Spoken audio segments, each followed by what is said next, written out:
El invierno, sus deslaves e inundaciones ya cobran vidas humanas en Cotacachi, Girón y Balsapamba. Hay 3 muertos, mientras en Sichos 2 mujeres están desaparecidas. El nuevo reglamento de trabajo permite extender las jornadas laborales hasta 10 horas y permite esquemas presenciales, virtuales o mixtos. Televistazo describe el documento a fondo. La Corte Constitucional ratificó que los 4 niños de las Malvinas fueron víctimas de desaparición forzada. El comandante de la FAE deberá ofrecer disculpas públicas y el gobierno indemnizar a las familias. El último incendio en la refinería de Esmeraldas dejó más de 300 daños, según un informe. La paralización del complejo pone en riesgo el almacenamiento de crudo para exportación. Irán responde a las amenazas de Donald Trump.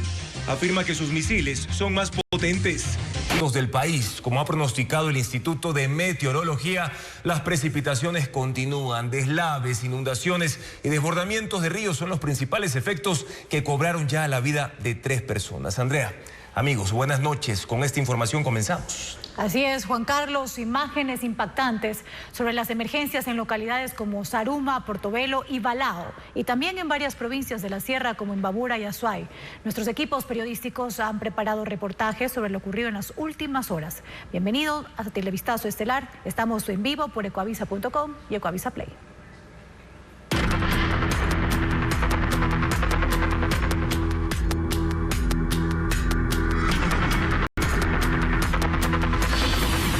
Invierno. Los daños se amplían.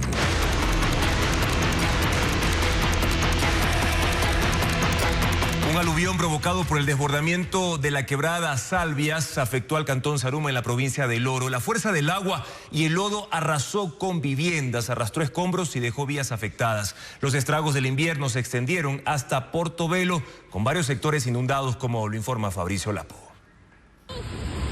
Esta fue la fuerza del torrente que se formó la noche de este lunes tras el desbordamiento de la quebrada Salvias que golpea a la parroquia del mismo nombre en el cantón Zaruma, provincia de El Oro.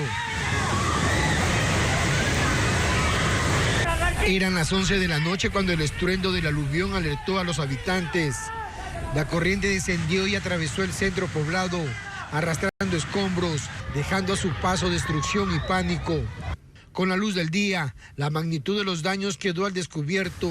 Las paredes de 4 viviendas colapsaron y con ellas también quedaron sepultados los enseres. Afuera, las miradas de sus propietarios reflejan desolación.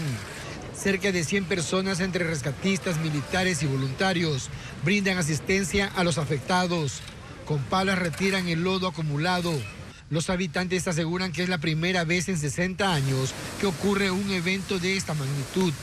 Es algo terrible, donde esta vía está totalmente en grave riesgo de que se vaya el puente que conecta con 3 provincias. Imagínese usted, provincia de El Oro, Azuay y Loja.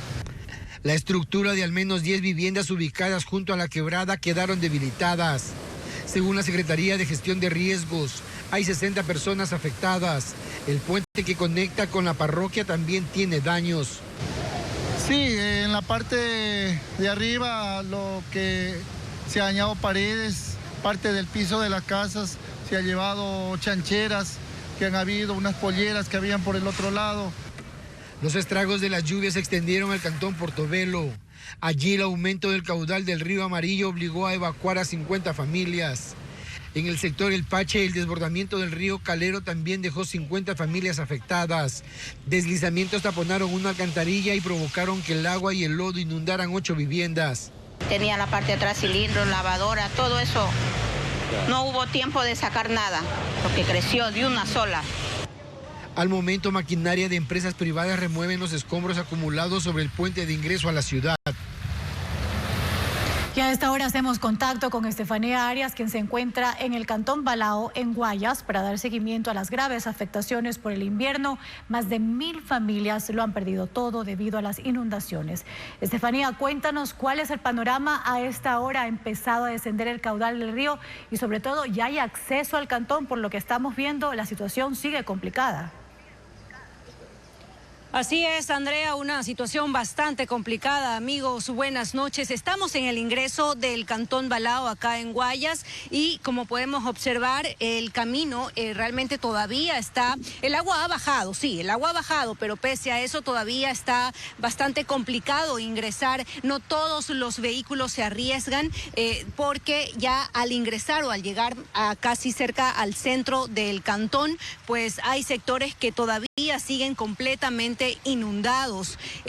Hace un momento conversábamos precisamente con un habitante y decía que, por ejemplo, en el sector de Santa Teresita, el agua llega hasta la cintura. Y hace pocos minutos, de hecho, también vimos llegar una caravana de vehículos del Cuerpo de Bomberos de Naranjal. Es decir, otras entidades de cantones aledaños están ingresando al cantón para poder rescatar a las personas, porque aún hay personas que necesitan ser evacuadas de sus casas. Por supuesto, aquellas personas que han decidido salir de sus casas. Hay otras que no quieren salir de sus casas por el temor precisamente a la inseguridad, como le hemos contado en toda esta temporada invernal y en medio de estas inundaciones. Sin embargo, nosotros hemos sondeado la situación acá, esta crítica situación del Cantón Balao, que fue declarado en emergencia ya por el COE, y aquí hemos preparado el siguiente reportaje.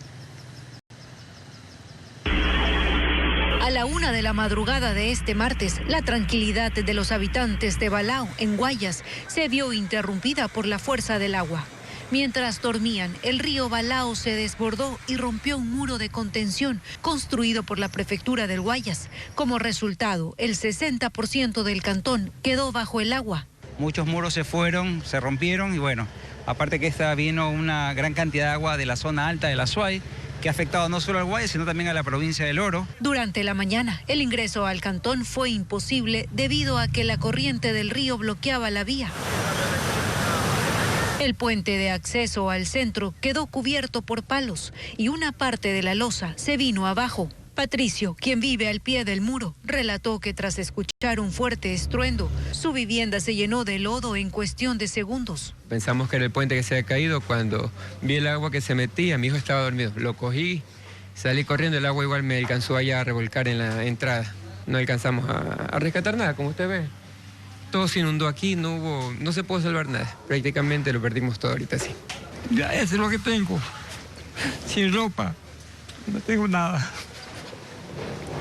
Una vez que el agua bajó, las calles de la cabecera cantonal, sumado a las viviendas y comercios, quedaron así, llenas de lodo, piedras y basura. Según el municipio, unas 1.500 familias lo han perdido todo y 6 sectores de este cantón quedaron bajo el agua. Barrio Nuevo, Santa Teresita, Las Madres, Brisas del Río, Puerto Balao. Entonces, toda la familia del barrio, a lo que uno ingresa a la cabecera cantonal, lo han perdido todo. Únicamente se veían lo que eran los techos y es lamentable lo que hoy estamos pasando.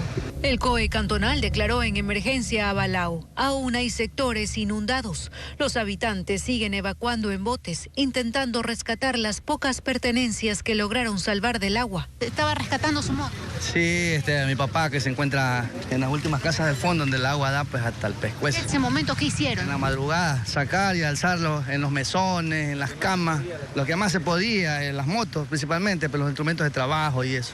Maquinarias trabajan en las zonas afectadas para sacar el lodo y drenar el agua, mientras el Cabildo habilitó un albergue temporal en la cabecera cantonal y la prefectura abrirá otro en el recinto Santa Rita. Estefanía, de acuerdo al número de familias que han tenido que ser evacuadas, porque ya veíamos las imágenes y lo que está ocurriendo, ¿cuántos albergues en total se habilitarán? Andrea, hasta lo que tenemos conocimiento, o por lo menos hasta la media tarde, la prefectura nos confirmó que hay un albergue precisamente en el sector de Santa Rita y otro que el municipio habilitó en la cabecera cantonal.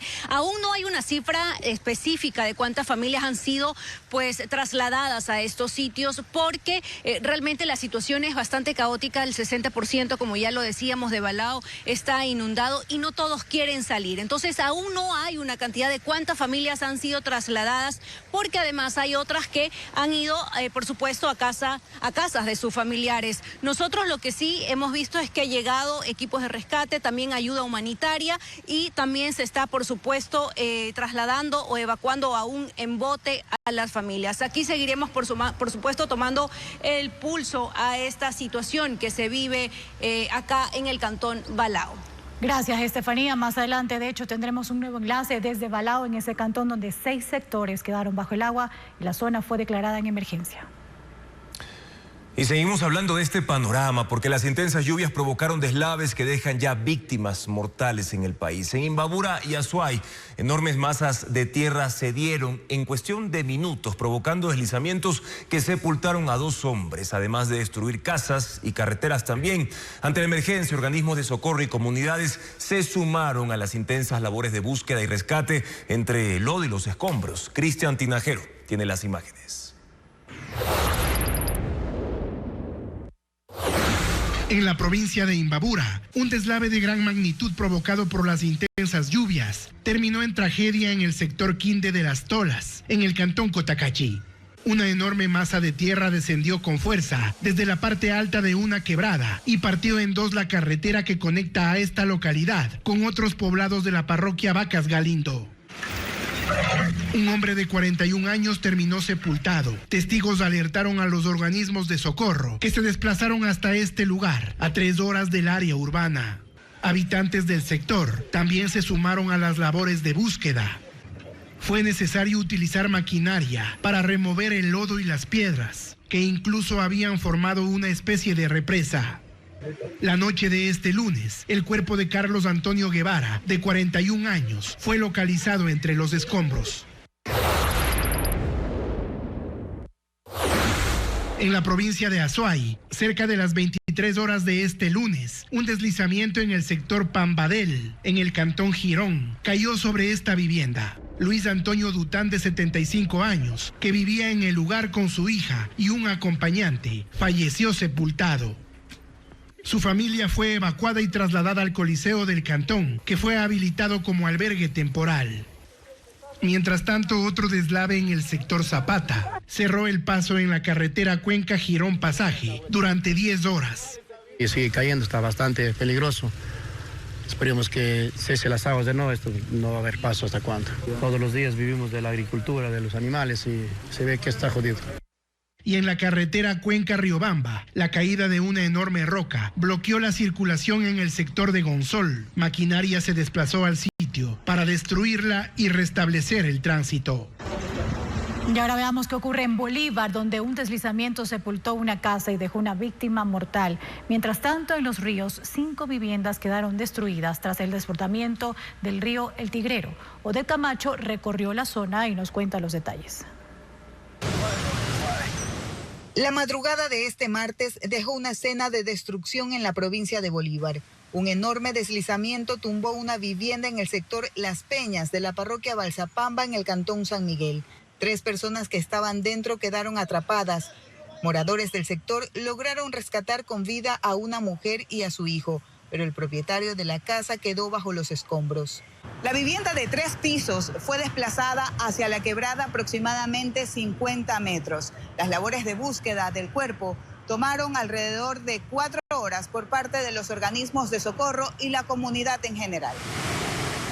El cuerpo de Ángel Villa, de 57 años, fue recuperado y entregado a sus familiares. Mientras tanto, en el sector de Chaupiacu, un aluvión cubrió de tierra y sedimentos partes de al menos 8 viviendas. No hubo heridos. Los moradores alcanzaron a salir a tiempo al escuchar el rugido del aluvión. Durante la mañana, los habitantes limpiaron el lodo y los escombros. Mientras que en la provincia de Los Ríos, en el sector Pisagua del cantón Montalvo, el desbordamiento del río Tigrero destruyó 5 viviendas y dejó alrededor de 50 familias afectadas. La fuerza del agua golpeó las estructuras y derribó paredes. Perdí nevera, cocina, todo, televisor, todo lo que tenía, camas, todo. Todo se me llenó el agua para adentro y ¿qué es lo que pude hacer? Es rescatar primero a mi familia. A lo largo de la vía que conecta Montalvo con San Miguel en Bolívar, se contabilizan 12 bloqueos por deslizamientos y acumulación de escombros. La circulación vehicular permanece interrumpida en varios tramos y también hay postes de energía eléctrica destruidos.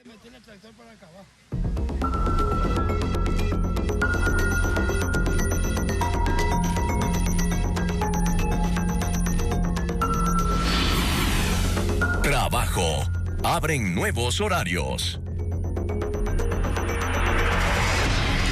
Sí, desde el mediodía de este martes está vigente ya el plan que flexibiliza la jornada laboral. Se trata de un nuevo acuerdo ministerial que introduce cambios en cuanto a la organización del tiempo de trabajo, a diferencia del borrador inicial. La propuesta ya no contempla jornadas de hasta 12 horas diarias a cambio de más días libres, pero sí mantiene la posibilidad de jornadas extendidas hasta por 10 horas al día. Adriana Bermeo explica cuáles son los cambios. El acuerdo ministerial que flexibiliza la jornada laboral ya está vigente. Fue publicado en el registro oficial al mediodía de este martes y hay cambios con respecto al documento que se conoció hace casi 3 semanas. Ya no constan las jornadas de hasta 12 horas diarias de trabajo a cambio de más días de descanso, sin pago de horas extras, cumpliendo el límite de 40 horas semanales. Pero sí incluye la denominada jornada laboral eficiente para el desarrollo, que permite distribuir las 40 horas semanales en jornadas de hasta 10 horas diarias, que no necesariamente deben ser consecutivas. Se añade que esta jornada puede ser presencial, virtual o mixta. Para que esta nueva jornada pueda aplicarse, deberá estar incluida en el contrato de trabajo o en una adenda al mismo, especificando el acuerdo entre las partes. Se requerirá la autorización del Ministerio del Trabajo para aplicar. Turnos especiales, cuando por la naturaleza de la actividad es necesario trabajar más de 5 días seguidos. Y los horarios especiales, que son turnos rotativos, ya sean diurnos, nocturnos o mixtos, y pueden ser en jornadas continuas o discontinuas. Pero se añadió que en el caso de contratos colectivos, los turnos y horarios especiales se mantendrán inalterables. A pesar de que en una declaración el ministro del Trabajo, Harold Burbano, dijo que este acuerdo ya está vigente desde hace 15 días, el documento fue enviado el lunes en la noche para su publicación en el registro oficial. El Consejo Directivo del Instituto Ecuatoriano de Seguridad Social ya tiene vocal de los asegurados. Televistazo conoció que el IES registró a Jorge Luis Moncayo. Esta designación ha recibido varios cuestionamientos desde distintos sectores porque la consideran ilegítima. Carla Delgado amplía esta noticia.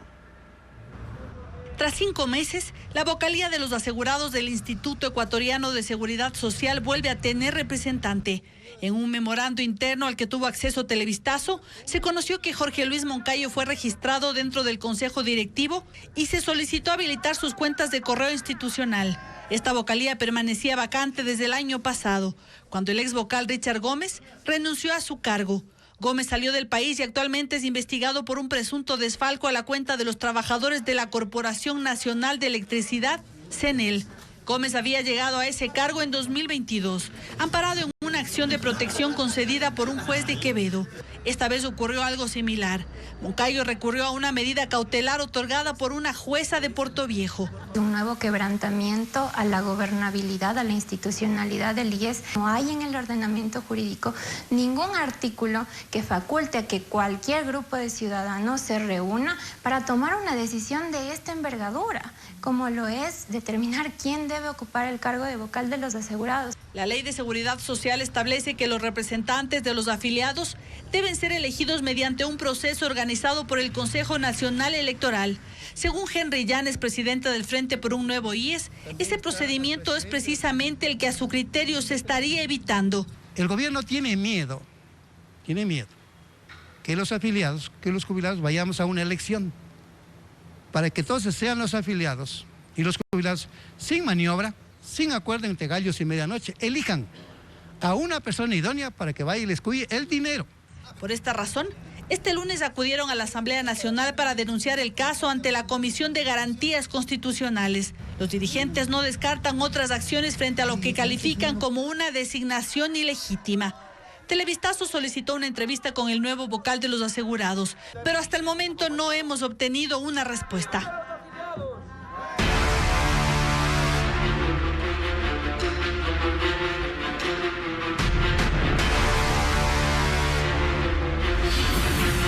Estados Unidos, Irán. ¿Terminó la guerra?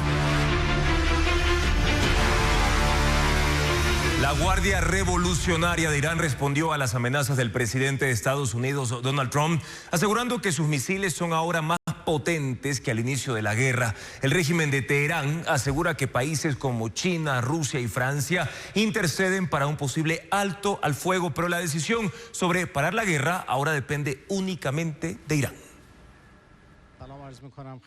Irán afirma que se está defendiendo en una guerra que no comenzó y advierte con expandirla, pues sus misiles ahora son más potentes. Lo dijo en un comunicado difundido por la agencia de noticias iraní Fars, en el cual agrega que la seguridad debe ser para todos, o de lo contrario la inseguridad será para todos, y que Irán determinará el fin de la guerra.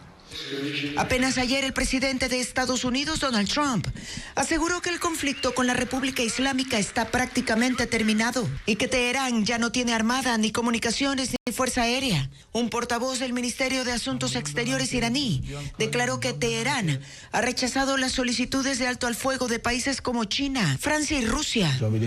Incluso si la otra parte se detiene, Irán solo se detendrá cuando tengamos confianza o garantías de que estos actos no se repetirán y de que aceptan su responsabilidad.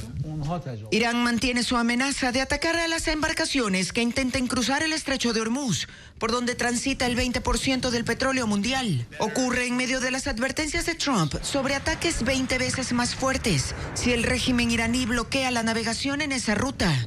Lo cierto es que tras el inicio del conflicto, el 28 de febrero, el tráfico marítimo en la zona cayó casi a cero, sacudiendo los mercados globales. Hoy, el secretario de Guerra de Estados Unidos, Pete Hegseth, anunció que los bombardeos contra Irán se intensificarán para golpear otros objetivos estratégicos. Asegura que en las últimas 24 horas, Irán lanzó la menor cantidad de misiles desde que empezó la guerra, lo que Washington interpreta como una señal de que su capacidad militar está siendo debilitada. Ahora, el estrecho de Hormuz es una pesadilla geográfica. Es prácticamente un embudo de apenas 33 kilómetros donde la tecnología de punta de la Quinta Flota de Estados Unidos se enfrenta cara a cara con las baterías de misiles y drones suicidas iraníes. El presidente Donald Trump ha advertido que tomará el control total. Pero, ¿cuáles podrían ser los costos de una operación en esa zona por donde hoy se niegan a navegar los tanqueros que trasladan el 20% del petróleo que consume el mundo? Lenin Artieda lo explica en el siguiente informe. Fiel a su estilo, el presidente Donald Trump decidió escalar aún más la tensión que se vive en el Medio Oriente. A manera de advertencia, a modo de amenaza, ha dicho que Estados Unidos podría tomar el control total del estrecho de Hormuz. Pero, ¿es esto militarmente posible o estamos ante un juego de póker político con el petróleo mundial como apuesta? No es de chasquear dedos y ejecutarla, aún para la marina más poderosa del mundo, que es para la marina de los Estados Unidos. Yo me arriesgo a decir y a opinar que sería la batalla aeronaval más cruenta y más violenta desde las batallas de la Segunda Guerra Mundial en el Golfo de Leyte, en el Mar de Coral. Para entender la magnitud del desafío, primero hay que mirar el mapa. El estrecho de Hormuz es una pequeña bisagra de apenas 33 kilómetros en su punto más angosto. Divide el Golfo Pérsico del Golfo de Omán. En sus costas están Irán, Irak, Kuwait, Emiratos Árabes Unidos, Bahrein, Qatar, Arabia Saudita y Omán. En sus costas está la mayor infraestructura petrolera del mundo. Es donde se embarca el 20% del petróleo que se produce en el planeta. Esa es la verdadera capacidad de Irán, de usar sus lanzadores y sus vehículos aéreos no tripulados de ataque para apuntar en nuestra infraestructura. Militarmente, la Quinta Flota de Estados Unidos es superior en papel. Sin embargo, tomar el control no es tan simple como desplegar barcos y portaaviones. Irán juega al desgaste.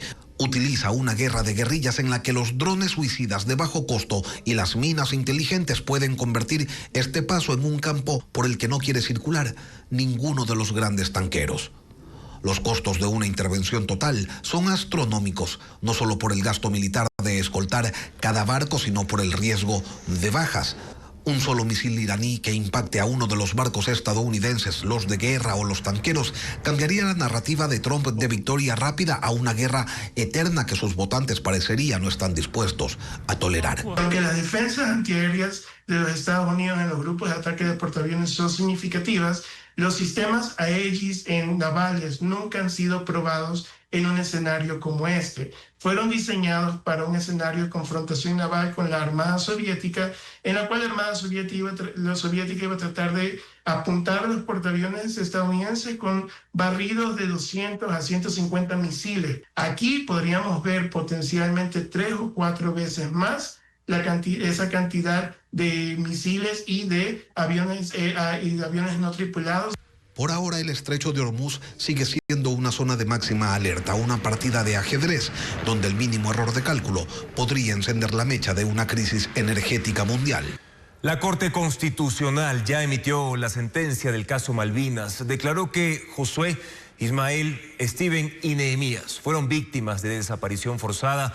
Patrullas militares los detuvieron de forma arbitraria y las Fuerzas Armadas no cumplieron con su deber de protegerlos. Ahora el comandante de la FAE deberá ofrecer disculpas públicas y el Ministerio de Defensa indemnizar a las familias. El fallo sienta un precedente sobre los estados de excepción y los derechos humanos. La Corte Constitucional declaró que los 4 niños de las Malvinas fueron víctimas de desaparición forzada. La sentencia determina que el 8 de diciembre de 2024, patrullas militares los aprehendieron de forma arbitraria y el Estado negó la información sobre lo ocurrido. Los 16 militares involucrados que están detenidos y fueron sentenciados pertenecen a la Fuerza Aérea. Por ello, la Corte ordenó al comandante de la FAE, Mauricio Salazar, que en nombre del Ministerio de Defensa y las Fuerzas Armadas ofrezca disculpas en un acto público transmitido a nivel nacional y reconozca los hechos. Deberá pronunciar un extenso texto que remite la Corte. Este es un fragmento. Reconocer con vergüenza y dolor que el Estado es responsable de un horrendo suceso, la desaparición forzada y posterior muerte de 4 niños afrodescendientes, habitantes de un barrio popular del sur de Guayaquil, arrebatándole su libertad, su infancia y su derecho a vivir dignamente. El Estado no protegió a Josué, Ismael, Steven y Nehemías, como era su obligación, y las Fuerzas Armadas incumplieron su principal función. Admitimos que ciertas declaraciones públicas emitidas por el Ministerio de Defensa contribuyeron a estigmatizar, reforzando prejuicios y estereotipos. Por todo ello, pedimos perdón. El lugar del acto público lo decidirán los familiares de los 4 niños, a quienes el Ministerio de Defensa debe indemnizar de acuerdo a montos individuales y por grupo familiar que detalla la sentencia. La Corte Constitucional deja sentado que los estados de excepción no suspenden el derecho a la vida y a la integridad personal, y como parte de la reparación también ordena que se cree un espacio en el Museo de la Memoria para visibilizar el caso, la recuperación del Parque de las Malvinas donde jugaban fútbol los 4 niños del día de su detención ilegal, que la Asamblea declare el 8 de diciembre como el día para honrar su memoria y que brinden atención médica, psicológica y psiquiátrica a los familiares. Y la sentencia del caso Malvinas es la más severa en la historia de las Fuerzas Armadas. Por primera vez, militares reciben condenas de 34 años y 8 meses de prisión. Este duro dictamen obligó al mando a revisar protocolos y capacitar a los uniformados, como lo informa a continuación Paul Romero. El caso Malvinas estremeció al país y dejó en entredicho la preparación de los militares para operaciones de seguridad interna. La condena a 34 años, 8 meses de prisión a 11 integrantes de la Fuerza Aérea por desaparición forzada de 4 menores de edad como responsables directos obligó al mando a capacitar a los uniformados y actualizar procedimientos. Según la FAE, tras el caso Malvinas, se impulsó una campaña a los aproximadamente 7.000 integrantes de la FAE con 15 cursos obligatorios de 20, 40 y 80 horas sobre uso legítimo de la fuerza, disuasión, aprehensión, derechos humanos, legislación. Este caso sentó un precedente en las Fuerzas Armadas y generó debate sobre la decisión del gobierno de militarizar la lucha contra el crimen organizado con la declaratoria de conflicto armado interno. El tribunal que declaró culpables a los uniformados ordenó a la Fuerza Aérea que implemente un programa de capacitación obligatoria permanente en derechos humanos a sus integrantes bajo supervisión judicial de 120 horas al año. El exsecretario de Seguridad, Wagner Bravo, considera que debe especializarse la formación militar para operaciones de seguridad interna en la lucha contra la delincuencia organizada. Desde el inicio de la carrera, porque hoy Fuerzas Armadas está en apoyo complementario a la Policía Nacional, pero no tiene esa formación. Y lo que estamos viendo es que le está costando el poder actualizar todo su entrenamiento fundamentalmente, no solamente en el uso de armas, no solamente en el patrullaje, sino en el conocimiento y en la aplicación de la ley. Criterio que comparte el experto en temas de crimen organizado, Michelle Maffei. Fuerzas Armadas está para el enemigo externo, están capacitados para eliminar. Ahora, dentro de Fuerzas Armadas no sería nada loco o fuera de lo normal que generen, por ejemplo, un departamento de prevención del crimen organizado o de combate contra el crimen organizado. La condena a 34 años, 8 meses de prisión a los involucrados por la desaparición de Nehemías, Steven, Ismael y Josué, los 4 de las Malvinas, es la más fuerte en la historia de las Fuerzas Armadas. Antes, las condenas más duras fueron en contra del general Bolívar Jarrín Cahueñas a 12 años de prisión por el asesinato de Abdón Calderón en 1978 y de 2 capitanes y un sargento de la Armada a 8 años de prisión en 1995 por detención ilegal, tortura y homicidio de la maestra Consuelo Benavides en Esmeraldas. Ochoa con las historias de liderazgo, ciencia, deporte y educación que hoy inspiran Ecuador.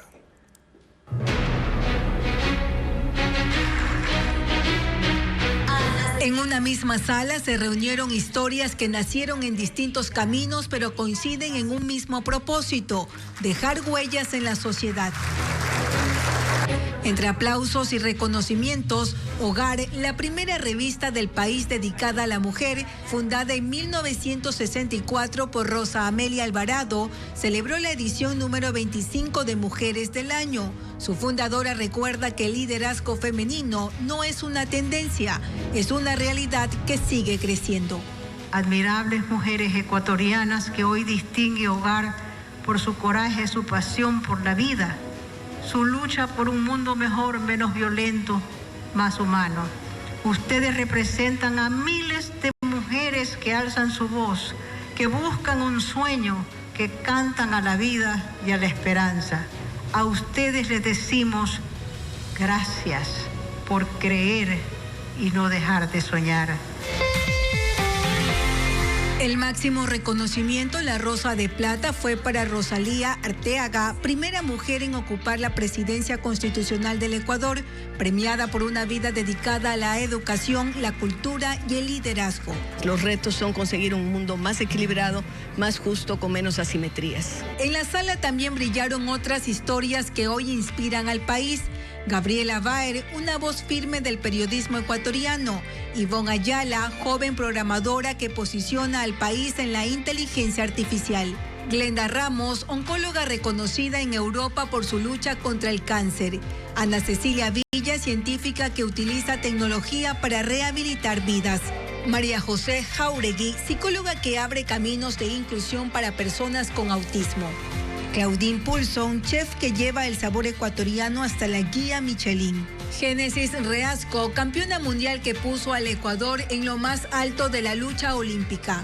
Janina González, maestra que enseña robótica en uno de los sectores más vulnerables de Guayaquil.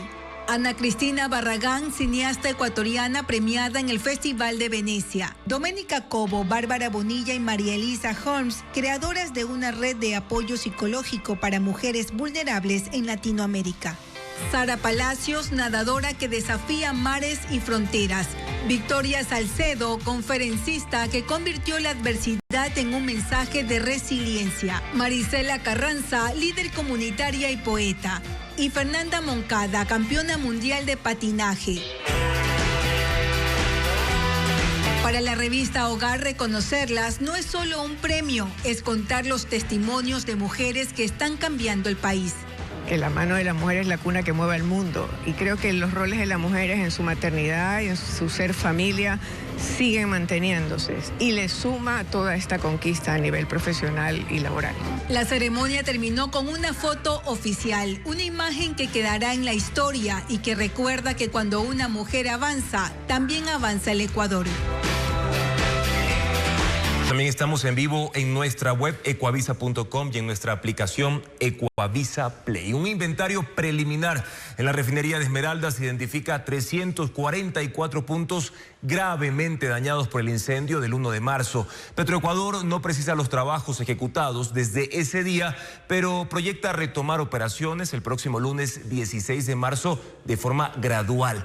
Preocupa la capacidad de almacenamiento de crudo en terminales y el abastecimiento de combustible, como lo explica Hernán Higuera. Los daños de este último incendio en la refinería son costosos y se requiere una intervención integral, estructural y mecánica que podría tomar tiempo, generar problemas de almacenamiento que obligaría a parar el transporte y bombeo de crudo desde los pozos. Los daños en refinería son críticos en 8 motores y cableado de fuerza. Denominan así los técnicos a las líneas de transporte de energía de alto, mediano y bajo voltaje que quedaron quemadas, al igual que 21 equipos entre motores, tableros eléctricos y botoneras de control esenciales para el proceso de refinación. Los ventiladores sufrieron deformaciones por las altas temperaturas a los que quedaron expuestos. El informe de situación firmado por Juan Carlos Rodríguez, intendente de mantenimiento de la refinería, detalla a manera de inventario 344 puntos críticos. El funcionario que elaboró este informe preliminar fue despedido del cargo.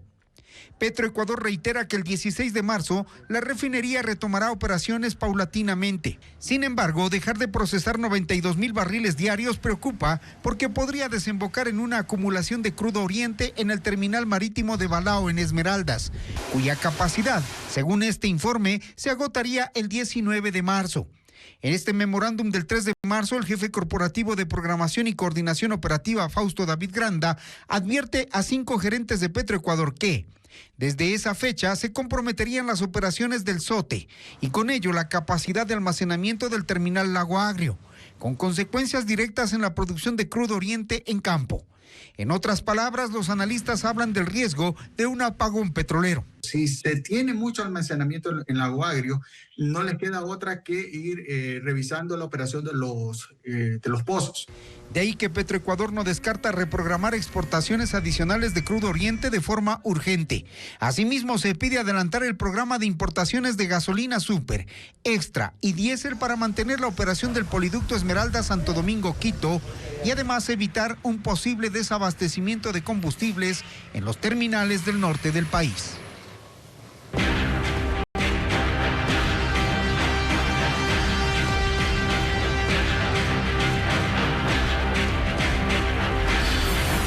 Emiratos. Acuerdo bajo la lupa. La Corte Constitucional decidió que el acuerdo de inversiones firmado entre Ecuador y Emiratos Árabes Unidos pase por la aprobación de la Asamblea Nacional. Los magistrados encontraron que el tratado incurre en un causal que establece la Constitución. Jacqueline Rodas con la explicación. El acuerdo de inversiones firmado entre Ecuador y Emiratos Árabes Unidos el pasado 6 de diciembre deberá pasar por la Asamblea Nacional. Así lo decidió la Corte Constitucional por unanimidad. Se trata del primero de 2 dictámenes. En él se debía verificar si el documento incurre en alguna de las 8 causales por las que, según la Constitución, se requiere aprobación del Legislativo. El Pleno encontró que recae en la número 7, porque el acuerdo atribuye competencias propias del orden jurídico interno a un organismo internacional o supranacional. La Corte explica que el arbitraje internacional es procedente para disputas entre estados, pero que el mecanismo de solución de controversias entre inversionistas y el Estado tiene que ver con las leyes nacionales y por eso debe analizar y autorizar la Asamblea. Por lo demás, la Corte resaltó que el Tratado de Inversiones con Emiratos Árabes Unidos busca promover y proteger las inversiones de ambos países. Incluye artículos que salvaguardan la transparencia y medidas anticorrupción. También que no compromete la política económica del Estado ni su patrimonio. Antes de ser remitido al Legislativo, el acuerdo debe regresar a manos de la jueza ponente Claudia Salgado para el segundo dictamen. Esta vez, la Corte verificará si el texto es constitucional o no.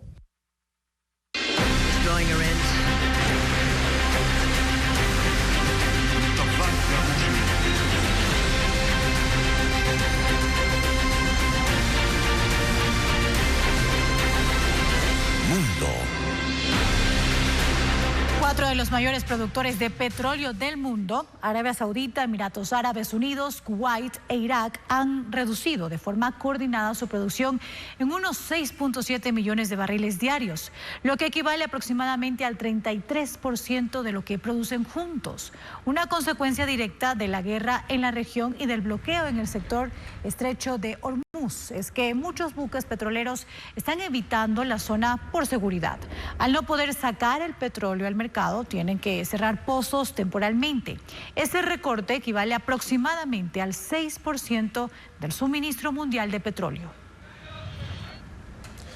Y el conflicto en Irán ha provocado que el precio del petróleo suba en menos de 2 semanas. Hasta el 28 de febrero, el barril de crudo Brent, que sirve como referencia para fijar los precios del petróleo internacional, se mantenía en aproximadamente $70. Ese día iniciaron los ataques de Estados Unidos e Israel contra la República Islámica. Ahora, entre el 28 de febrero y el 2 de marzo, el precio subió a $80, impulsado por una escalada militar y el temor a un posible cierre del estrecho de Hormuz, una de las rutas petroleras más importantes del mundo. Durante la semana del 3 al 7 de marzo, como lo vemos en pantalla, el barril se disparó entre $100 y $110 ante el riesgo de interrupciones en el transporte de crudo en la región. Sin embargo, este 10 de marzo, el precio del barril de petróleo llegó hasta $91 después de declaraciones del presidente Donald Trump que apuntan a una posible desescalada del conflicto. Si comparamos estas dos fechas, se redujo en algo el precio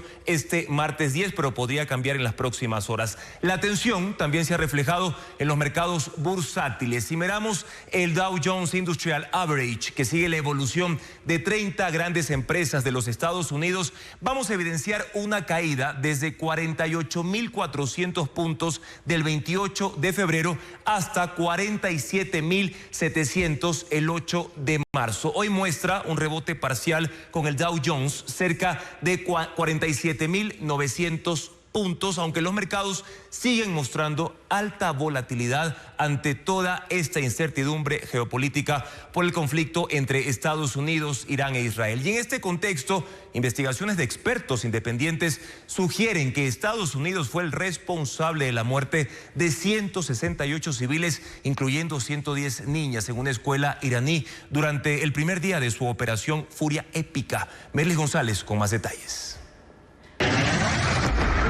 Este video, que muestra el momento en el que un misil impacta una base de la Guardia Revolucionaria iraní, es una de las evidencias que los expertos evalúan para determinar responsabilidades en el ataque a una escuela. Las imágenes fueron captadas en Minab, en el sur de Irán, durante el primer día de la operación militar conjunta entre Estados Unidos e Israel. Imágenes satelitales muestran la cercanía entre la escuela de niñas y la base iraní atacada, donde también había un centro de salud que resultó dañado. El humo que se ve en el fondo del video antes de la caída del misil es una muestra de que otro ya había caído en la zona y la dirección coincide con la ubicación de la escuela. El ataque aéreo dejó 168 fallecidos, entre ellos 110 niñas. Irán inmediatamente culpó a sus atacantes. Hubo varios días de silencio hasta que las fuerzas de defensa israelíes aseguraron que no operaban en ese sector y el Pentágono dijo que no ataca civiles. Sin embargo, analistas y expertos en armamento militar citados por BBC sostienen que el proyectil es un Tomahawk, uno de los misiles más utilizados por la Marina de Estados Unidos. Tras 11 días del incidente, el presidente Donald Trump, quien inicialmente señaló a Irán, ayer no se mostró tan seguro. But Tomahawks are used by others, as you know. Otros usan Tomahawk, como saben. Muchos otros países tienen esos misiles, nos los compran. Pero sin duda, independientemente de lo que muestre el informe, estoy dispuesto a aceptarlo, dijo. Por ahora no hay evidencia de que Israel o Irán utilicen esa arma, mientras que el general Dan Kane, el oficial de mayor rango del ejército estadounidense, declaró el 2 de marzo que los Tomahawk fueron ampliamente usados en su ataque en el flanco sur.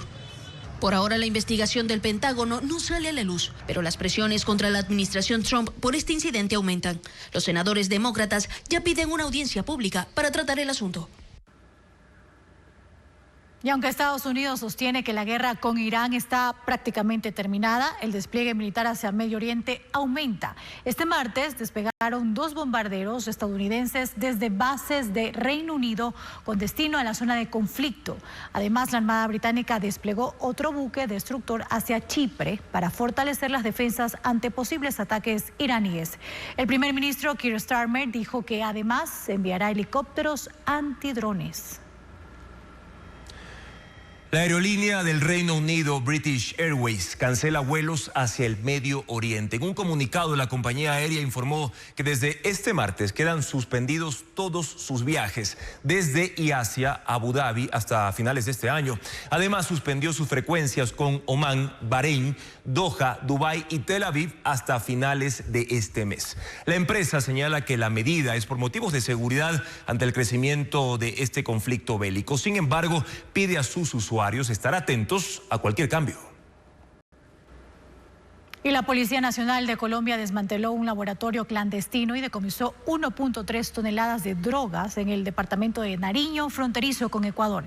El procedimiento, desarrollado por la Dirección de Antinarcóticos en una zona rural, permitió además la incautación de 4.200 galones de insumos líquidos y 1.900 kilogramos de insumos sólidos empleados en el procesamiento del alcaloide. Según las autoridades, el lugar tenía capacidad para producir 3 toneladas de cocaína al mes y la producción era enviada hacia Ecuador para luego transportarla a Centro y Norteamérica.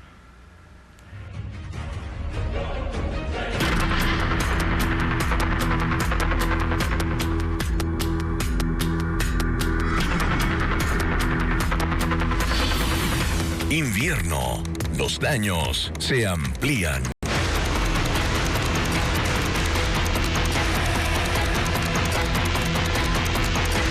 Y ahora nos enlazamos con la provincia del Oro. Anoche un aluvión irrumpió en la parroquia Salvías en Zaruma.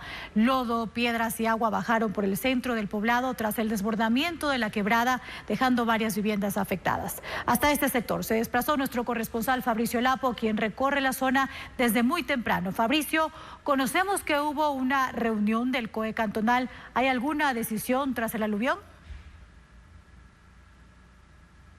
Así es, compañeros. 2 horas duró la reunión del COE de Zaruma, que declaró la emergencia en el cantón Orense, donde la noche de ayer se desbordó la quebrada del mismo nombre.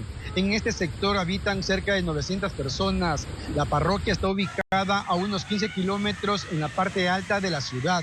En estos momentos todavía permanece crecida la quebrada debido a que en la zona montañosa continúan las lluvias.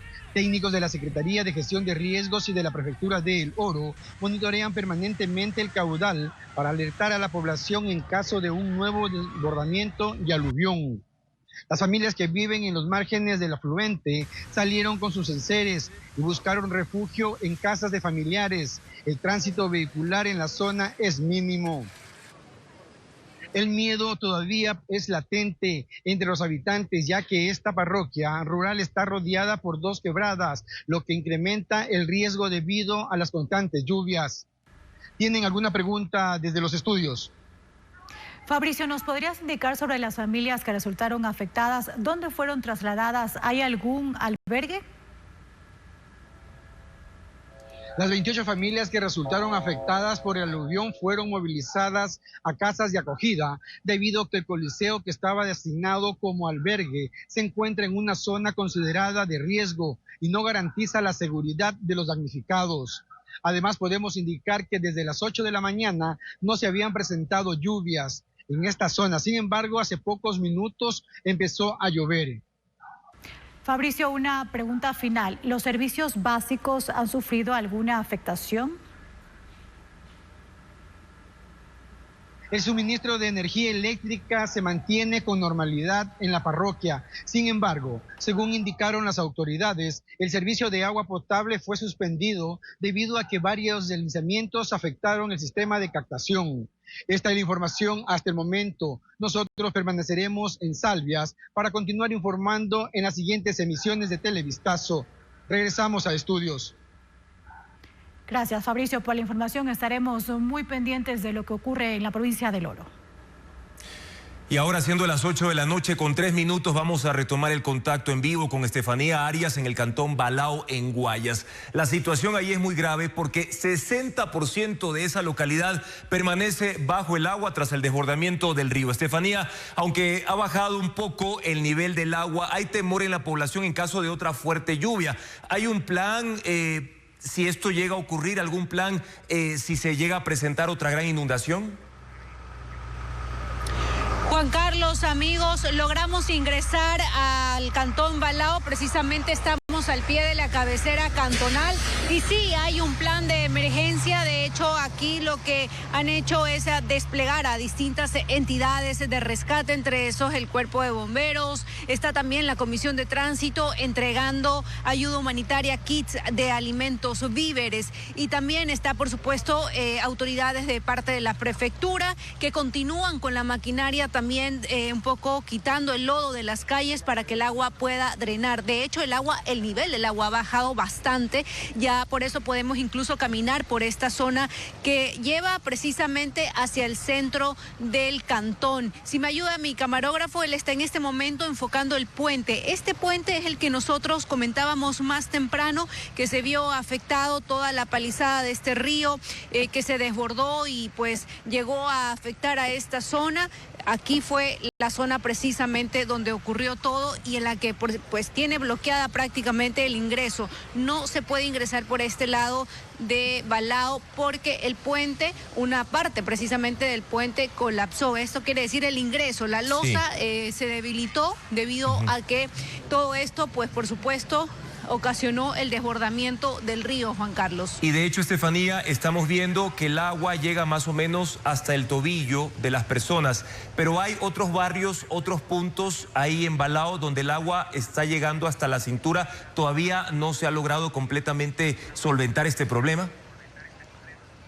Todavía no, Juan Carlos, te muestro, estamos precisamente aquí, este es el sector Santa Teresita, uno de los más afectados, uno de los 6 sectores más afectados que ya nos comentaba el municipio. Aún hay canoas, sí, y también botes por parte del Cuerpo de Bomberos que están pues aún rescatando y evacuando a familias que por supuesto desean salir o desean obviamente ir a otros lugares, ya sea los albergues que se han habilitado o a casas de familiares. Miren, ahorita vemos a una familia entera cómo están saliendo, ellos van incluso hasta con niños. Señora, estamos en vivo en Ecuavisa, ¿cómo está la situación ya por allá? ¿Usted se está yendo a algún otro sitio? ¿Perdió cosas de su casa? No, mi amor, estamos entregando comida preparada, vamos ahorita para otra ciudad de la que está damnificada. O sea, ¿entre ustedes están ayudando? Sí, entre nosotros nos estamos ayudando.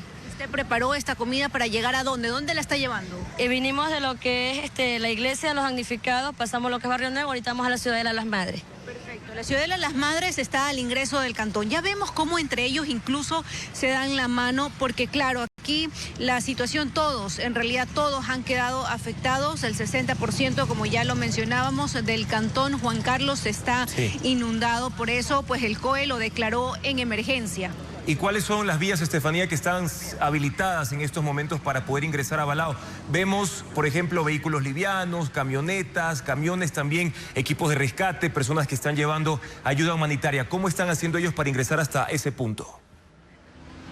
Sí, Juan Carlos, eso es importante mencionarlo porque hay carros que al ingreso del cantón están dañados. Si me ayuda, ellos intentaron ingresar y pues prácticamente se les dañó su vehículo y están ahí botados. Entonces, si hay alguien que quiere llegar hasta acá al cantón, tiene que ir por el lado de Tenguel o la zona de San Antonio, que se conoce pues este sector, porque si lo hace por la zona o por la carretera habitual, es decir, para ingresar por este puente, no va a poder porque el puente está cerrado debido precisamente al colapso de esta losa al ingreso de este viaducto. Este es el panorama, son las 8:08 de la noche, ya vemos cómo los habitantes están afuera de sus casas, cómo continúan limpiando, cómo equipos de rescate siguen llegando a esta zona del Guayas, porque la verdad es que el agua no va a bajar completamente, vemos cómo todavía les llega prácticamente a la mitad de la Canilla, y pues aquí van a continuar, van a pasar toda la noche, porque incluso hay familias que quizás no tienen a dónde ir o dónde van a pasar la noche. Nosotros, por supuesto, Ecoaviso seguiremos recorriendo Estefanía, y manteniéndolos informados. Estamos pendientes de la situación, pero una precisión, porque conocemos que han colapsado los servicios básicos embalados por el desbordamiento del río en el transcurso del día. ¿Podrías confirmarnos esta novedad? Sí, así es, Juan Carlos, los servicios básicos aquí están colapsados. En la mañana no tenían luz, les cortaron, pero ya hay zonas que, como ustedes ven, hay alumbrado público. Sin embargo, en las casas lo que han precisan las autoridades es tener mucho cuidado de no conectar electrodomésticos, porque claro, todavía hay zonas que están inundadas y pues esto puede ser un peligro. Así que por ahora los servicios básicos acá en Balao no tienen, están precisamente totalmente colapsados.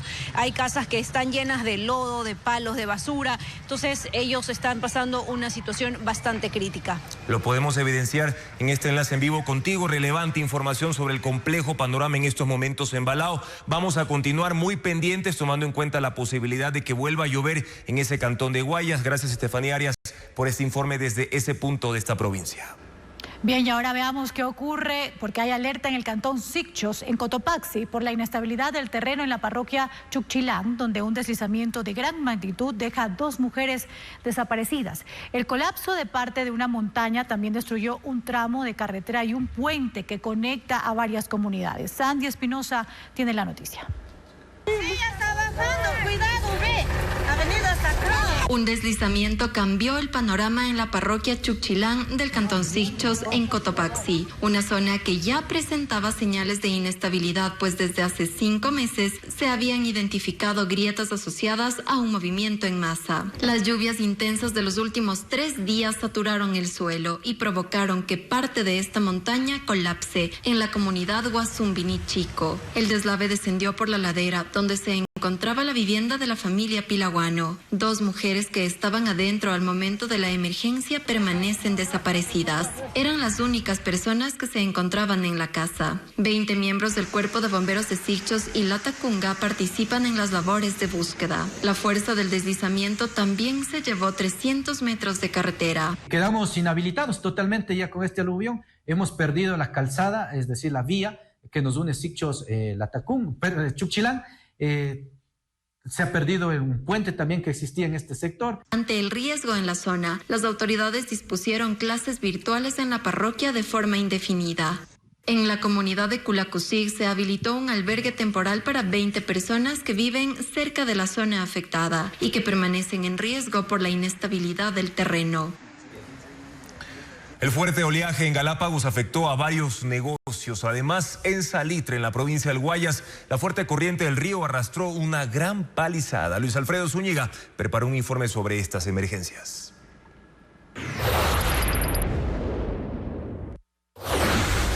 Las fuertes lluvias elevaron el nivel del río Salitre y con él ha arrastrado una gran palizada que se estancó junto al puente peatonal que conecta el centro de Salitre en Guayas con el cementerio que lleva días anegado. Troncos de árboles y basura se acumularon desde la madrugada, preocupando a los moradores del sector ante un posible colapso del puente. La palizada es más inmensa que otros años. El municipio de Salitre alertó a la prefectura del Guayas, que envió personal y maquinaria para retirar paulatinamente la palizada, pero sí advirtieron que esto se puede repetir. Si van a continuar con las intensas lluvias, pues se va a suscitar el mismo evento cada vez que llueva, porque esta palizada viene lo que son de las zonas altas. Las labores se extendieron hasta las 4 de la tarde e indicaron que este miércoles continuarán con los trabajos. Restaurantes y locales cercanos al muelle de la isla San Cristóbal en Galápagos fueron golpeados debido al fuerte oleaje desde la tarde de ayer. En videos difundidos en redes sociales se observó la fuerza del agua ingresando a los establecimientos y obligó a habitantes, turistas e incluso a lobos marinos a desplazarse hacia zonas altas para refugiarse. Con cámaras de vigilancia se sigue el monitoreo del estado del mar. Además, en la isla Santa Cruz se suspendió temporalmente la frecuencia marítima entre Puerto Ayora y Tortuga Bay. Por ahora las playas están con bandera roja en Galápagos. La Armada del Ecuador informó que debido a las condiciones del oleaje, el BAE Hualcopo, que debía desembarcar carga en Puerto Villamil, tuvo que zarpar como medida preventiva priorizando la seguridad de su personal e indicaron que cuando cambien las condiciones, continuarán con su operación. Y seguimos con el mismo tema porque este martes las playas del Ecuador recibieron un oleaje de alta energía y el estado del mar fue agitado. El INOCAR recomendó extremar las precauciones a bañistas y pescadores. Hacemos contacto con Luis Alfredo Zúñiga, que tiene el detalle. Luis Alfredo, ¿dónde se sintió con mayor fuerza este oleaje y los estragos que se vivieron en Galápagos están relacionados con este movimiento del mar? Andrea, amigos, muy buenas noches. En efecto, lo que se pudo observar durante la madrugada y la mañana de hoy en Galápagos tiene que ver precisamente por el fuerte oleaje. El INOCAR ya advertía de olas de hasta 2.3 metros en el perfil costero continental, en las playas del país, y de hasta 2.7 metros en Galápagos, y eso se cumplió. Olas de mayor magnitud con una mayor periodicidad y que golpearon con fuerza en las costas, en las playas de Galápagos, y por eso se vio el gran ingreso de agua en diferentes locales, en diferentes también puntos, por ejemplo en San Cristóbal, y son las imágenes que circularon durante el día de hoy. Además, en lo que tiene que ver ya con el perfil costero, según indicó el INOCAR, en donde más se sintió este gran oleaje de fuerte intensidad fue en Engabao, en Ancón y en Anconcito. Importante esta diferenciación, Luis Alfredo, pero tomando en cuenta las condiciones que tuvo el mar hoy, ¿qué se espera para los próximos días? Bueno, pese a que hoy se dio este mar agitado, lo que se espera más bien es para el miércoles y jueves que esta intensidad vaya paulatinamente reduciendo. Escuchemos lo que nos dijo más temprano un representante del INOCAR. Lo que tenemos previsto justamente para los 2 siguientes días, bueno, hasta el 12 de marzo específicamente, son condiciones que van a ir regulando la altura de las olas, va a ir disminuyendo desde los 2 metros, va a ir decayendo hacia valores casi normales en los próximos 2 días. Sin embargo, el periodo todavía de forma paulatina va a irse reduciendo aproximadamente desde los 20-21 segundos hacia los 16 segundos. Ahora, importante recalcar con estos reportes, ¿qué color de bandera tendrán las playas del país? Efectivamente, importantísimo para tanto pescadores como bañistas, y es que las 41 playas del país, y hemos preparado una gráfica, van a contar con bandera amarilla. Por ejemplo, tenemos en Esmeraldas están los balnearios de Las Palmas, Atacames y Same. Mientras que en la provincia de Manabí se puede tomar como ejemplo los balnearios de Pedernales, de Canoa, de Bahía de Caracas, Manta y Puerto López. Lo mismo en otras provincias costeras como Santa Elena, en donde se incluye a Montañita, San Pablo, La Libertad y Punta Carnero, mientras que en los balnearios de Guayas y El Oro constan las playas de Villamil Playas, Engabao y Jambelí. Luis Alfredo, una última consulta también. ¿Se conoce cuál va a ser el estado del clima durante el resto de la semana? Sí, en efecto, en horas de la tarde el INAMI volvió a emitir una alerta sobre las condiciones o el pronóstico del clima, al menos desde hoy, 10 de marzo hasta el 13 de marzo. Y las lluvias van a continuar en todo el país, pero con una mayor intensidad en las provincias del perfil costero ecuatoriano, Andrea. Gracias, Luis Alfredo, por este completo informe, y a ustedes, amigos televidentes, a estar pendientes de la información oficial del INOCAR y sobre todo las condiciones del oleaje en varias playas del país.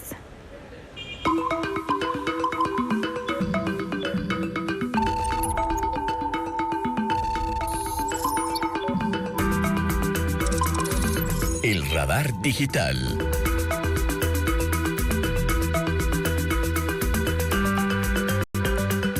En el radar digital de hoy, la búsqueda se ha centrado en el nuevo acuerdo ministerial de trabajo. Las palabras en Google que ustedes, amigos, utilizan para saber más sobre este tema son las siguientes: flexibilización laboral, también acuerdo ministerial, Harold Burbano, que es el ministro del Trabajo, y turnos flexibles. Esto reitero en el buscador de Google. Por eso vamos a solventar las preguntas que ustedes han hecho parte de la conversación digital en este día sobre el acuerdo del Ministerio de Trabajo que regula la autorización de turnos u horarios especiales. Quiero precisar que se trata de un acuerdo ministerial, no de una reforma al Código del Trabajo. Esa norma se mantiene como está. Se ha consultado, por ejemplo, ¿qué cambia con este acuerdo? El eje principal es que las 40 horas semanales se pueden redistribuir de manera opcional, es decir, trabajar un máximo de hasta 10 horas diarias de acuerdo a la necesidad del trabajador o también al tipo de actividad. Pero vamos a revisar un ejemplo sobre este tema. Bajo este acuerdo, el empleado puede trabajar el lunes 10 horas. El martes también 10 horas, el miércoles 8 horas, al igual que el jueves, y el viernes, como aquí ya se han cumplido hasta el jueves 36 horas, el viernes puede elaborar solo 4 horas, completando así el total de las 40 horas semanales que establece el Código de Trabajo. Sobre este tema, los usuarios digitales también preguntan lo siguiente: ¿desde cuándo rige esta resolución? Rige desde hoy, martes 10 de marzo de 2026. De hecho, el acuerdo ya fue publicado en el registro oficial. ¿A quién aplica esta medida? Se aplica a trabajadores y empleadores sujetos al Código de Trabajo que requieren organizar de turnos u horarios especiales. Y ojo con esto, el acuerdo no se aplica, no rige para los servidores públicos sujetos a la LOSEP, que es la Ley Orgánica de Servicio Público, solo a trabajadores y empleadores sujetos al Código de Trabajo. Otra de las consultas en el ecosistema digital es: ¿pueden obligarme a trabajar más? La respuesta es no. Este acuerdo establece trabajar no más de 10 horas diarias. Reitero, no 11 o 12, sino máximo 10 horas, pero bajo este acuerdo, bajo este documento. Y de aquí surge otra interrogante: ¿me deben pagar horas extras si trabajo más de 8 horas? La respuesta es sí, pero si se superan las 40 horas semanales. Por ejemplo, los fines de semana. El pago de horas extras se mantiene. De hecho, esto ya lo regula el Código de Trabajo en sus artículos 47.2 y también el artículo 55. Les recuerdo que el Código de Trabajo está por encima de un acuerdo ministerial. Reitero, amigos, esta información que es muy importante reconfirmarla. No se está eliminando el pago de horas extras. Y por último, ¿pueden cambiar mi horario sin mi consentimiento? La respuesta es no. Esta flexibilización en cuanto a los turnos u horarios especiales debe ser acordada por ambas partes. Empleador y trabajador deben firmar un acuerdo que luego debe ser registrado en el Ministerio del Trabajo en un plazo máximo de 30 días. Las autoridades de trabajo deben, de hecho, garantizar el cumplimiento y respeto de esta norma. Pero ¿qué dicen sobre este acuerdo ministerial representantes de la Cámara de Comercio de Quito y de la Asociación de Abogados Laboralistas? Las reacciones son variadas y, por supuesto, se generan discrepancias. Unos dicen que beneficia a la generación de empleo, otros que perjudicaría a los trabajadores. Adriana Bermeo con más detalles. Una vez que entró en vigencia el acuerdo que regula la distribución de la jornada laboral, el primero en defenderlo fue el ministro del Trabajo, Harold Burbano. En su cuenta de X dijo que no se dejen llevar por la crítica malintencionada y que el texto no aumenta la jornada laboral, no elimina derechos y busca crear empleo. Insistió en que esta cartera de Estado hará controles para vigilar su cumplimiento.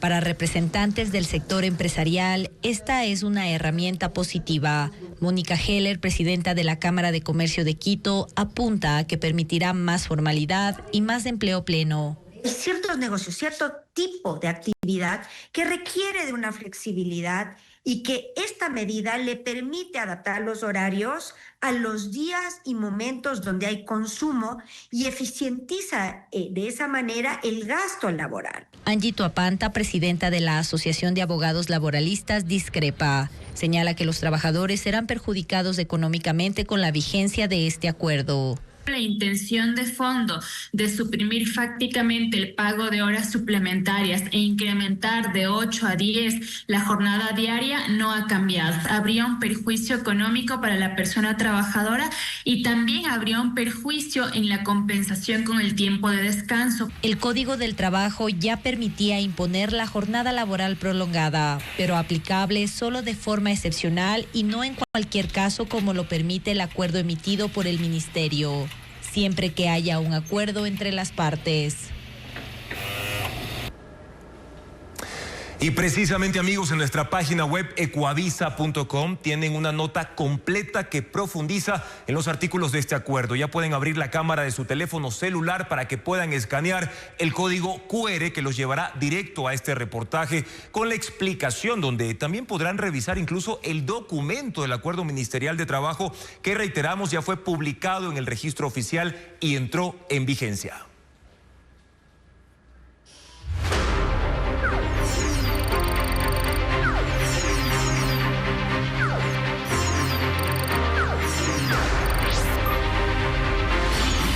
Zamora Chinchipe, una mina por dentro. En la selva amazónica, la exploración minera se hace con tecnología de alta precisión. En este segundo reportaje, Televistazo muestra una plataforma de perforación instalada en la superficie, una máquina que puede taladrar hasta 600 metros de profundidad para extraer muestras de roca e identificar el potencial de subsuelo. María Gabriela Carpio explica además cómo los escáneres con inteligencia artificial permiten identificar los minerales que contienen estas rocas y obtener resultados en días y ya no en meses.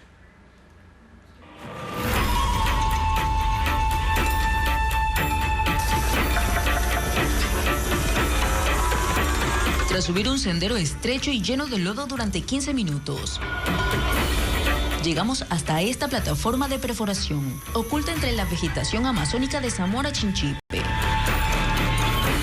Aquí comienza uno de los procesos clave de la minería moderna, la exploración del subsuelo para buscar oro y otros minerales.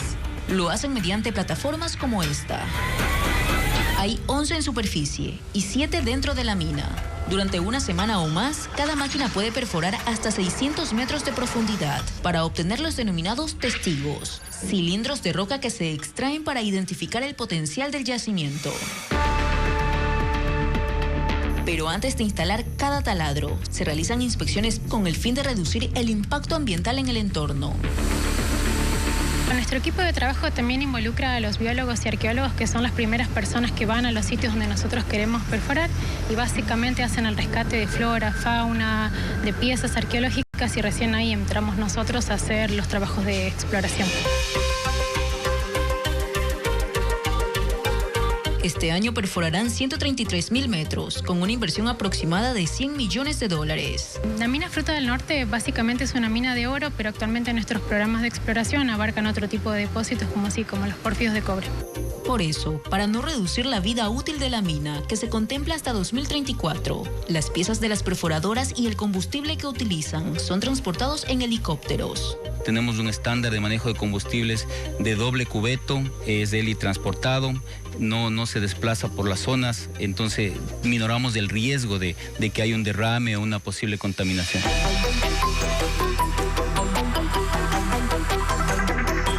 Una vez extraídos, los testigos son trasladados al área de logueo, donde los geólogos analizan las muestras con lupa para reconocer minerales.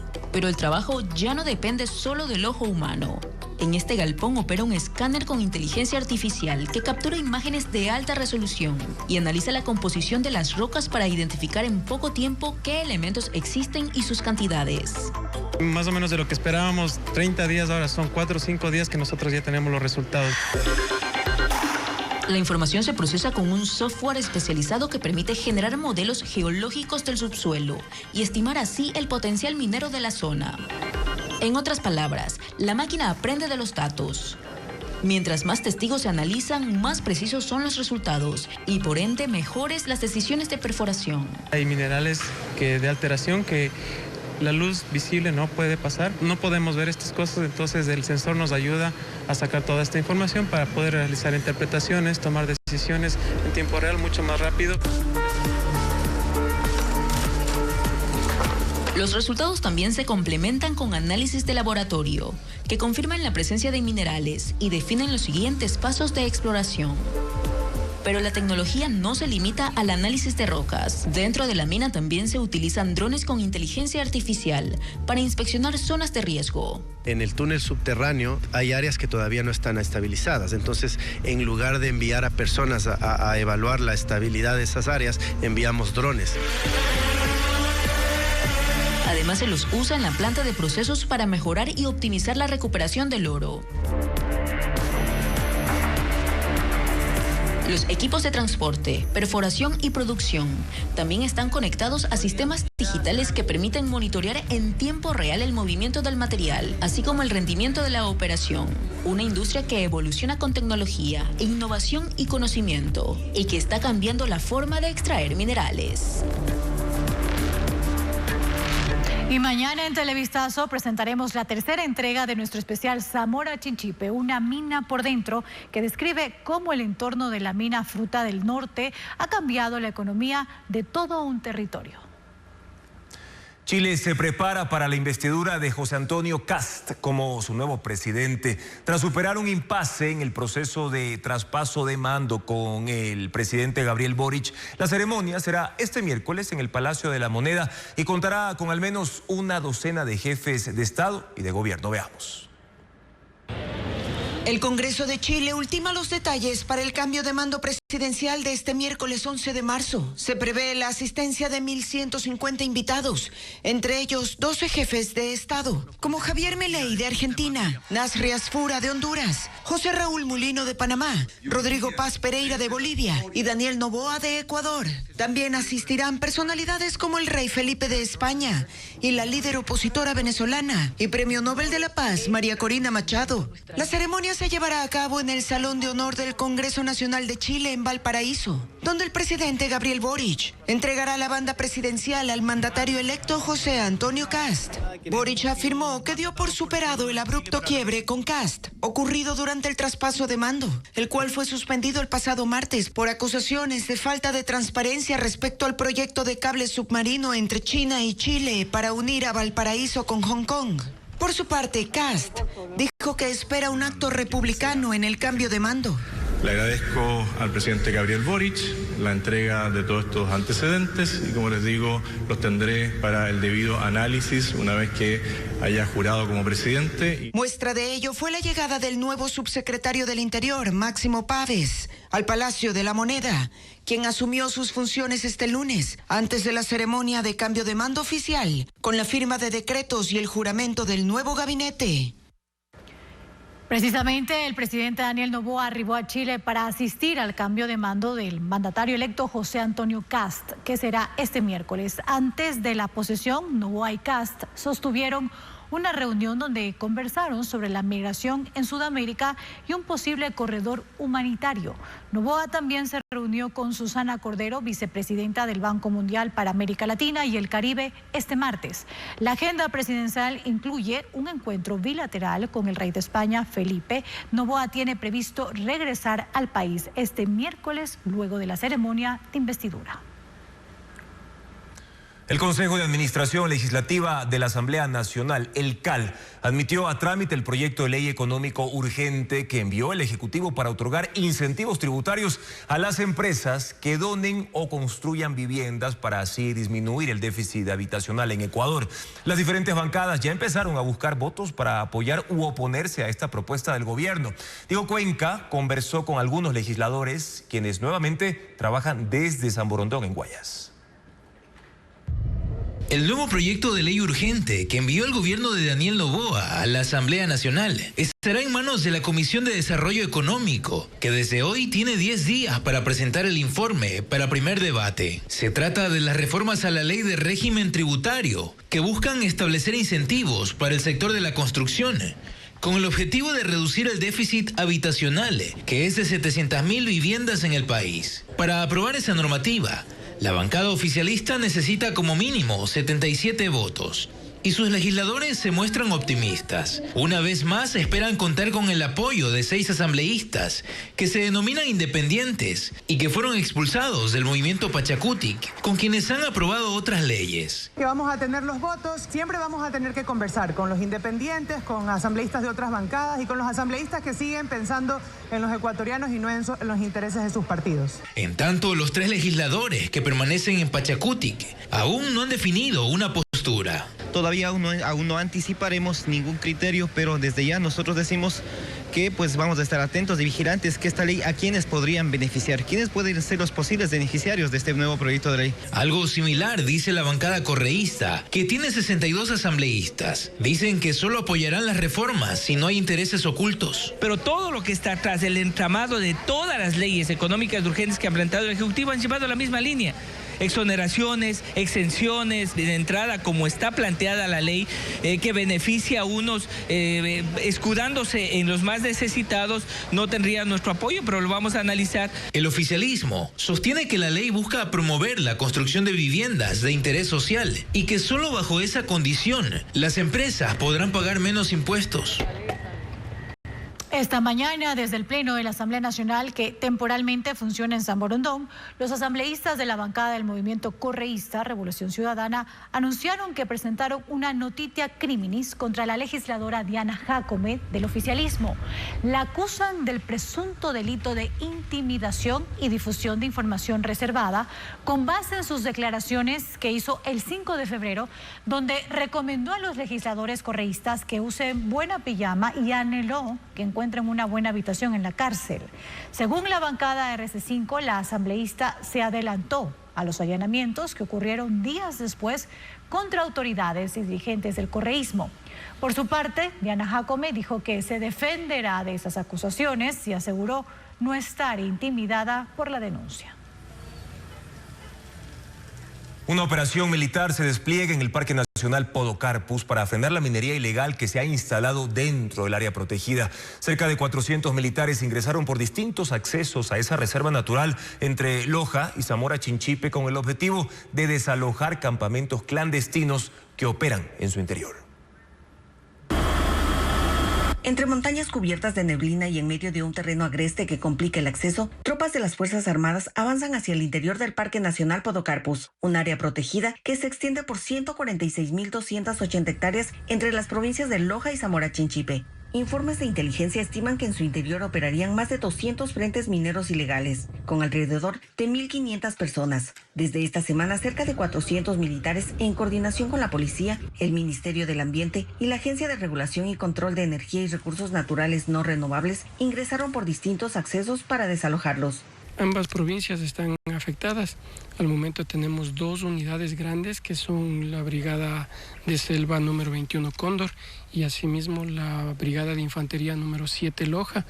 Desde ambas partes está procediendo a hacer el ingreso. En los últimos meses, el Ejército también ha desarrollado operativos para frenar el abastecimiento de estos campamentos, especialmente por trochas que conectan con el Cantón Palanda, en Zamora Chinchipe. Según la institución, como resultado, alrededor de 250 personas abandonaron campamentos dentro del parque. Sin embargo, aún permanecen grupos en varios frentes de explotación, especialmente en el sector San Luis. Más de 200 bocaminas de lo que se tiene conocimiento.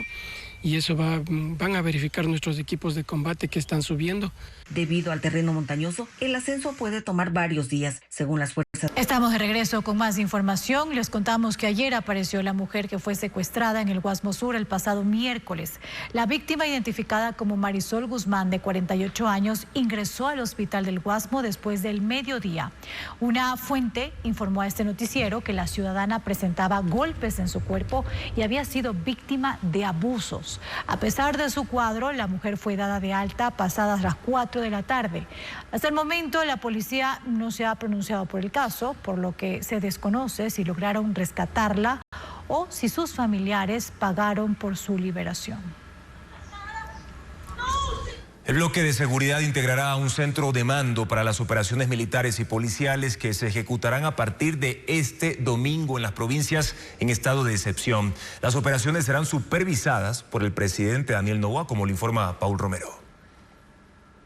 A más de 2 años de la declaratoria de conflicto armado interno, el gobierno anuncia el endurecimiento de la ofensiva militar y policial. Lo denomina nueva fase de la guerra declarada a los grupos armados organizados de narcotráfico y minería ilegal, con una nueva estrategia de ataque para debilitar sus estructuras y financiamiento. Entre las medidas está la declaratoria de toque de queda desde el próximo domingo hasta el 30 de marzo en las provincias de Guayas, Los Ríos, Santo Domingo de los Áchilas y El Oro, de 23 horas a 5 de la mañana, aunque el decreto aún no ha sido firmado. Las operaciones serán supervisadas directamente por el presidente Daniel Noboa desde un centro de mando y control que será instalado en un lugar estratégico, según el ministro del Interior John Reinberg, quien dijo que el bloque de seguridad ya tiene identificados los objetivos específicos. Advirtió que serán ataques contundentes que no esperan los grupos criminales. En ese contexto, insistió que las personas que viven en las jurisdicciones bajo estado de excepción permanezcan en sus domicilios para evitar daños colaterales y eventuales víctimas. Reinberg confirmó la asistencia de Estados Unidos en la nueva ofensiva del bloque de seguridad contra los grupos criminales. Este martes, a 5 días de las operaciones, el Comité Empresarial Ecuatoriano pidió al gobierno información para que el sector productivo tome precauciones durante la vigencia de la medida. Esto permitirá a las empresas ajustar sus procesos productivos y logísticos, sobre todo aquellas que exportan y las que operan en jornadas de 24 horas o nocturnas. El alcalde de Guayaquil enfrentará un tercer proceso penal, esta vez por quitarse el grillete electrónico. La Fiscalía pidió fecha para formularle cargos por el delito de incumplimiento de decisión legítima de autoridad competente y un juez de San Borondón la fijó enseguida. La audiencia será este viernes a las 2 de la tarde. Álvarez, quien ya es procesado en los casos AAA y Goleada, comparecerá vía telemática desde la cárcel del Encuentro en Santa Elena, donde permanece desde el domingo. Tragedia vial en Azogues, provincia de Cañar. Un bus de transporte interparroquial se estrelló contra una casa y terminó volcado en un terreno baldío. 2 personas fallecidas y 3 heridas es el saldo de este siniestro.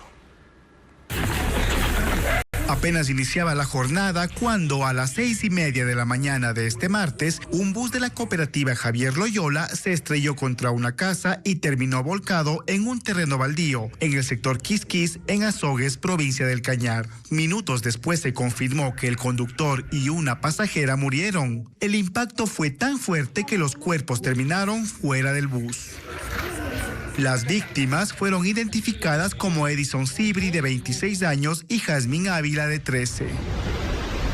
La casa contra la que se estrelló el bus estaba deshabitada. Sin embargo, en la unidad que cubría una ruta interparroquial también hubo otros pasajeros heridos. 3 heridos de la información que tenemos tienen cierto grado de gravedad. Al menos 4 horas les tomó a los agentes de tránsito y a la policía retirar el vehículo del lugar. Directivos de la cooperativa de transporte también llegaron al sitio. Las causas del siniestro aún se investigan, aunque la dirigencia le apunta a una posible falla mecánica. Unos 5 o 4 cuadras que baja, pero se quedó sin frenos. Los heridos permanecen bajo atención médica en una casa de salud de Azogues. El radar digital está dedicado a la mega producción de Ecuavisa, Cholito Forever, para darles a conocer todas las cifras que están detrás de todo este esfuerzo en producción, edición y talento actoral. Apunte estos números. Se grabaron 120 capítulos distribuidos en 2 temporadas. Las escenas se rodaron en 5 estudios y 15 escenografías fijas con un elenco de 28 actores. Para la trama se necesitaron 5.400 escenas, 4.300 escenas en estudio y 1.100 en exteriores. Luego de 6 meses de grabación, Ecuavisa dio vida a esta propuesta de más de 6.000 minutos de contenido para la televisión ecuatoriana. El trabajo del equipo de producción lo llevaron a cabo 80 personas y más de 1.200 extras, que se verá reflejado en cada detalle de esta propuesta.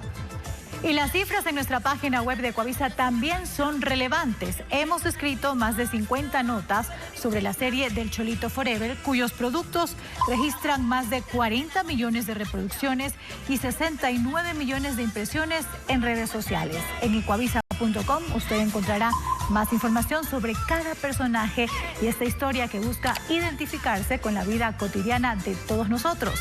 En pantalla puedes escanear también el código QR para acceder al micrositio exclusivo de nuestra telenovela, cuyo contenido está de estreno en Ecuavisa, que hoy trae a sus pantallas.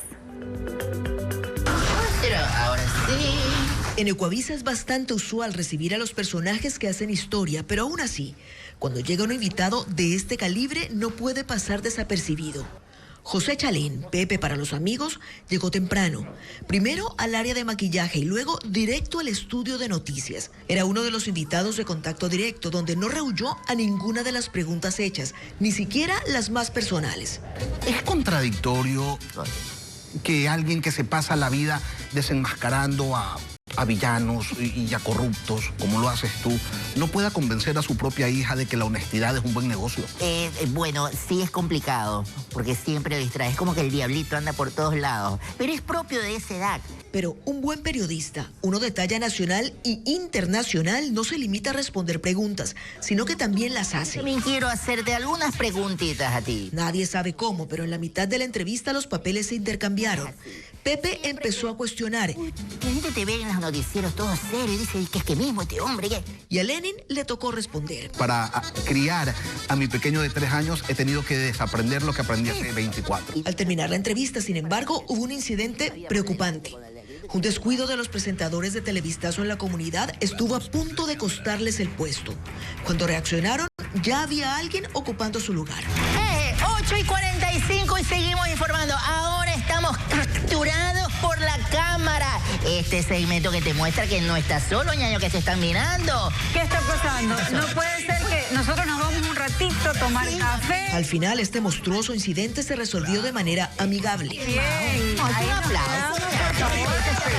Lo que permitió que José Chalén continuara su recorrido por los programas de Ecuavisa.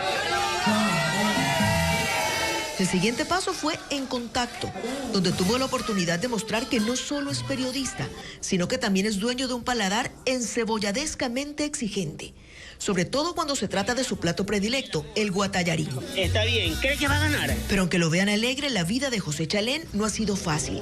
Ha debido sortear obstáculos y reinventarse muchas veces hasta encontrar el éxito.